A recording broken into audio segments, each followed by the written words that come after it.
ব্যবসার ভিতরে ভাই বরকত আছে। আল্লাহ পাক রব্বুল আলামিন ব্যবসার ভিতরে প্রচুর বরকত দান করেন।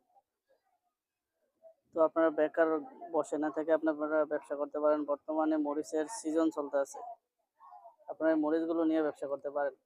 যদি অল্প পুঁজি থাকে তাহলে আপনারা এই মরিচগুলো নিয়ে রানিং ব্যবসা করতে পারেন।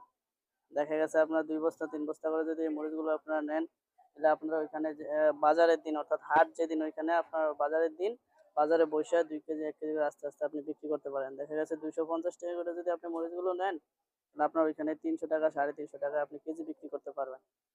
বেকার বসে থেকে ভাই কি লাভ? বেকার বসে না থেকে আপনি নিজে একটা কিছু করার চেষ্টা করেন। ইনশাআল্লাহ দেখবেন আপনি ভাই কোনো এক সময় সাকসেস হইতে পারবেন। সুতরাং আপনারা বেকার বসে থাকেন না ভাই। আমি বলব কি বেকার বসে না থেকে চাকরির পিছনে না ঘুরে এখন থেকে একটা কিছু করেন। দেখবেন জীবনে আপনি ভাই সাকসেস হইতে পারবেন। এজন্য